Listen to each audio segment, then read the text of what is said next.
My name's Neil. Lovely to see you. I've got a great job, you know. In fact, it's probably the best job in the world. I am an actor, yes. I love pretending to be other people. I bet you love pretending to be other people too, don't you? Well, I was asked to read a story for all you people watching right now. And I couldn't find one that I really wanted to read to you, I'm afraid. So I wrote my own.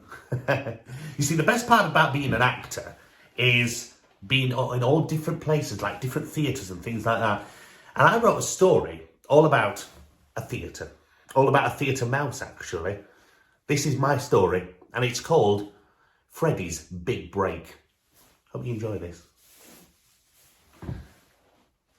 The fuzzy sound of an excited audience was pouring out of an ancient backstage speaker system, filling the silence of dressing room number 3 with a special kind of buzz. It was the kind of buzz you only get in a backstage area of an old theatre as the minutes passed before the big opening number. In the mirror, an old man's dreary-looking face looked back on itself as it carefully applied a thick layer of eyeliner across both bottom eyelids. This was followed by 2 bright red dots right where the side of his eyes met the bridge of his nose. With a puff of some finishing powder and a cough to clear the throat, theatre magic was about to begin. Sir Reginald was an actor, the most famous actor of his generation. Shakespeare, musicals, even television programmes and Hollywood movies. There was no finer or more respected actor than Sir Reginald. Oh, and I almost forgot to mention, Sir Reginald was a cat. Yeah, that's right. A chubby, gingery tabby cat who lived next to a toasty, warm, hot water pipe running below the dressing room tables in dressing room number 3. "Act 1 beginners to the stage, please," came a dreary announcement through a tatty old speaker. Sir Reginald was doing a bit of a sleep at the time. Slowly he opened his eyes as he watched the old man from the mirror throw off his silky patterned dressing gown, replace it with a bright patterned jacket, and left the dressing room. Once he was alone, the cat stretched his paws forward and arched his back as he shook out his sleek and shiny ginger and white fur. "Sir Reginald! Sir Reginald!"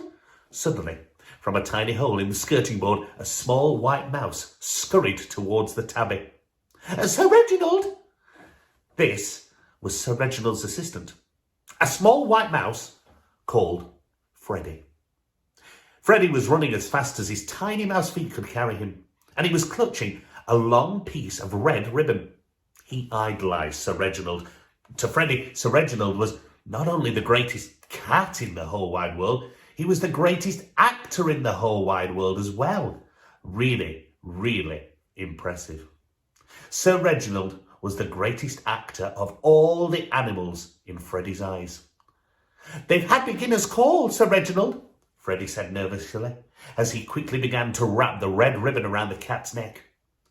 "I did hear, dear boy," Sir Reginald replied, as Freddy continued wrapping the ribbon. "They'll be positively bursting to see with anticipation little old me take to the stage. They've been waiting for this moment since they purchased their tickets. I'm sure they can wait a little while longer." With a hop, pull and loop, Freddy tweaked the ribbon one final time as it puffed up into a big red bow on the cat's head. "You look wonderful, Sir Reginald," said Freddy very proudly. "Mirror!" exclaimed Sir Reginald as he rose from his basket. Freddy rolled a shiny £2 coin towards the theatrical tabby. Sir Reginald checked his reflection in the coin and, liking what he saw, made his way to the door and squeezed through the tight gap that was left open. Freddy smiled to himself. Another successful performance awaited. "Why do you put up with that?" came a voice from behind the mouse. There was another small mouse there, and it poked her head out of the skirting boards. "I'm sorry," replied Freddy. "Yes, Sir Reginald. No, Sir Reginald. 3 bags full, Sir Reginald. He doesn't appreciate you the way he should."